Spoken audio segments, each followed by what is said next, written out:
Hey there, welcome back to my channel, or welcome to my channel if it's your first time here. My name is Erin, and I'm so happy to have you here today for this week's episode of #Friday Sews. This is the hashtag where we get together every week to talk about what we've been working on in our sewing rooms, what our plans are, and a little bit about life in there as well. I popped on really quickly last week just to announce a giveaway winner, and I did not have time to share what I've been working on. But on Wednesday, I uploaded my reveal and review of new look 6728, which is what I had spent the bulk of last week working on. So you guys are basically caught up to last Friday in time. Since then, we've had a lot of people in town to celebrate with my husband. He was promoted last Friday. I promise I'll start talking about it now, but that's what we mostly did this week, was hang out with family and family friends. But I did get a bit of sewing done, actually. I worked on, I don't remember the exact order. I think I worked on this first.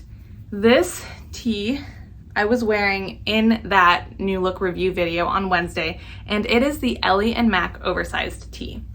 I did the crew neck option, and I did one of the cropped versions. They have two cropped lengths, a shorter one, a longer one, and then a full length t-shirt. So I did the longer cropped version of this t-shirt. I really like it. The fabric I used is from Hobby Lobby. I got it months ago, I think on super clearance for like 70% off. It is not a color I particularly love on myself, and I'm not a huge fan of the design either. To me, it feels pretty, not even juvenile, baby-ish. I feel like I've seen this on a lot of baby clothes out there. Maybe not. And I did, I think, originally buy this to make my toddler some pajamas, but the girls got enough pajamas right now, and I wanted to try out this pattern. So that's why I used that fabric. It is an oversized shirt, so the shoulder does hit about here, and then the sleeve part starts. But because it is still drafted for, because it's drafted to be an oversized look without just being a shirt that is multiple sizes bigger than what you need to wear, the sleeve part is really short, which means it doesn't hang down like past my elbow. It stops right about here, which I like. And then I like the length that I chose on it too, because I do wear a lot of oversized shirts, just like hanging out around the house and as pajamas and stuff. But they're shirts that I've literally just bought a couple sizes too big, and they end up just feeling so frumpy. This is oversized and spacious and comfortable without feeling so frumpy. I won't really wear it out of the house a whole lot because of the color and stuff like that, but I might make this in fabric I like more to be worn outside of the house. I will definitely use it for pajamas again in the future. To go with that, I have been working on the shorts from Simplicity 9020 View D. I bought this pattern because my friend Michelle loves the joggers. I have not made the joggers yet, but when I was looking for a shorts pattern, I found this one in my patterns and decided to make it. I had about 2 yards of the fabric, which really should have been enough to easily make the shirt and the shorts, but when I first cut out the shirt, there were black dots stained into the fabric, like in the center of the front. So I ended up having to recut that, and then I found some in another spot on the back, and I recut that also. So I was kind of working with half a yard fully together, and then those two stained pieces that had already been cut into the front and back of a shirt. A very large shirt, thankfully. So I was able to get all of the pieces, including the pockets for these shorts, out of those scraps and offcut. They look really big right now. Oh, I forgot to mention, this shirt I made an extra large. I might try going down to a large next time. I did an extra large based on the measurements chart, and it fits. I don't think it looks too big. Kind of hard to tell because it's oversized on purpose, but I might try going down to a large next time. We'll see, just so I can kind of see how they both look. These I am making in a large. I am at the point where I need to put the waistband on, and then the elastic and hem it, and they should be good to go. Hopefully I will have time to finish these and wear them to bed tonight. But that'll be a nice little set to wear together. Now, you might be wondering why I did not make the shirt from this pattern, because that shirt looks very, very comfy as well. And that is because I did not think ahead at all in this. I made the shirt. I knew I wanted to make the shirt. And then I looked at how much offcut I had, and those two kind of messed up front and back. And I was like, I could probably make shorts. And the plan evolved from there. But I will have a nice little new pajama set, hopefully by the end of today. The other completed project I have is a shirt for my husband, Adam. It is the Friday Pattern Company Old Coast Raglan. It is a pay what you can pattern. They released 3 men's patterns a couple months ago now, I want to say. So I downloaded this one. He was interested in it. And I used the same rayon jersey from Hobby Lobby as the pajamas are made out of. I got it months ago. It's been languishing, waiting to be made. I have this green. It's looking more gray in my phone than I think it is in real life, but it is a pretty deep huntery green, and then just gray.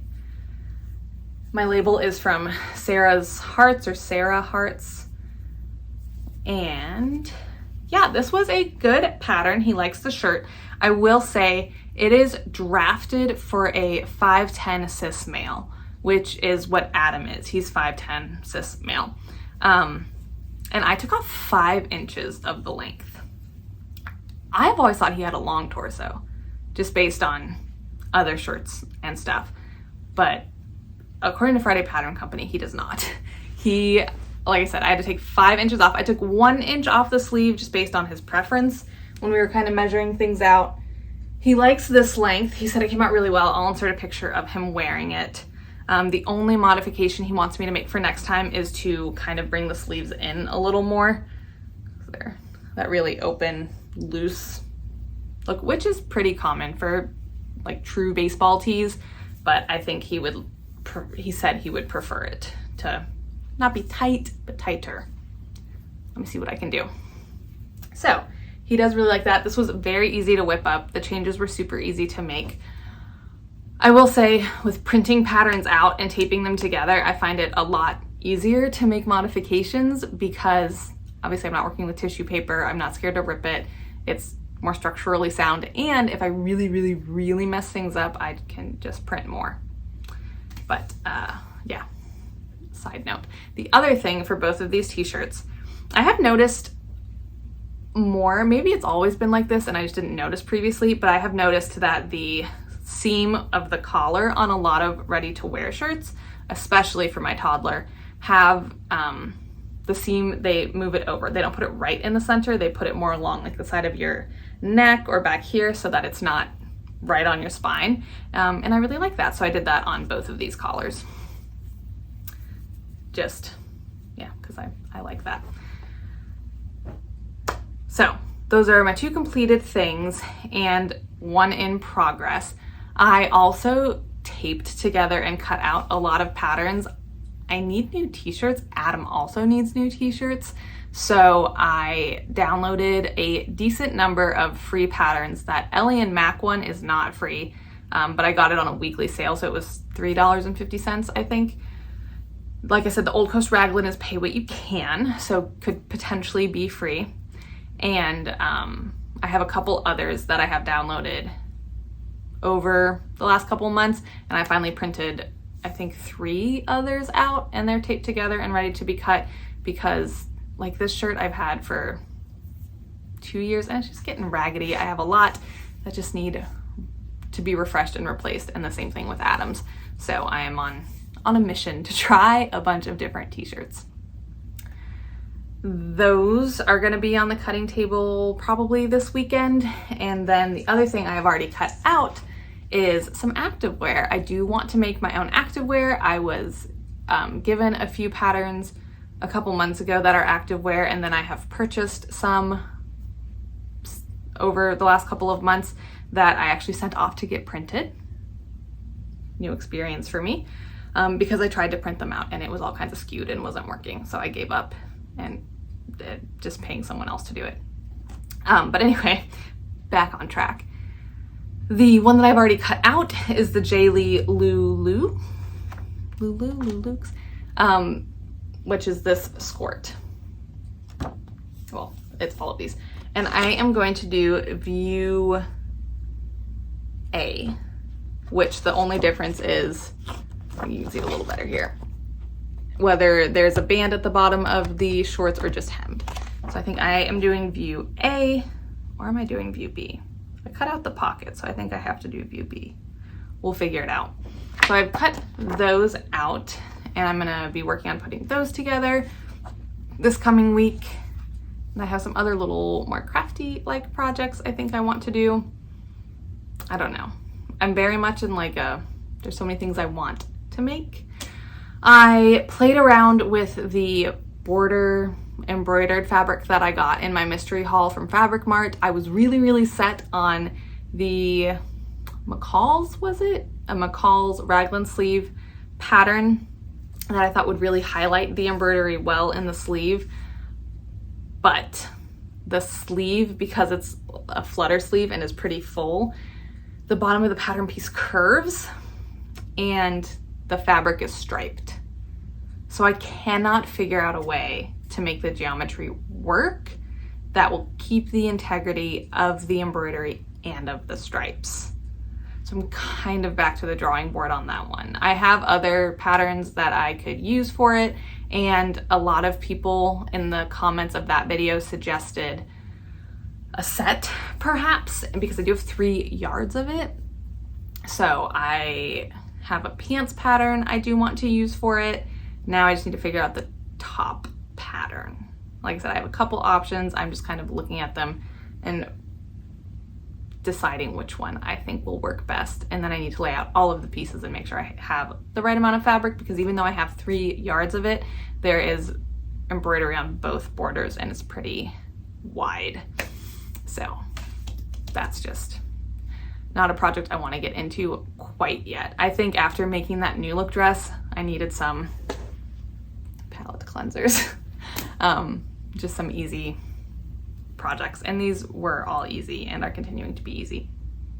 So that does it for sewing. For life, like I said, we've had people in town. Some of them left Sunday, some more left yesterday, and then my parents-in-law are the last ones remaining, and they are leaving tomorrow. So we did some touristy stuff. We went over to New Orleans because we only live about an hour and a half from New Orleans.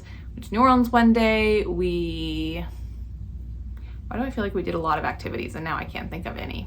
Anyway, we've been doing activities with everyone, eating out a lot. But it's been really fun to have everyone here. And then next week we will just be back into our normal routine. I don't think we have anything planned, which will be nice for a little bit. Hopefully that means I'll get a good amount of sewing done. That does it for me for this week. I think I always forget stuff. Even when I write notes down, I forget things, but I think that does it for me for right now. Thank you guys so much for joining me on this week's episode of #Friday Sews. Let me know down in the comments what you are up to, both in life and in the sewing room. I am curious about both. It's really fun to get to know you guys in the comments and chat about what you've been up to. I hope you all have a fantastic weekend, and I will see you in next week's videos. Bye.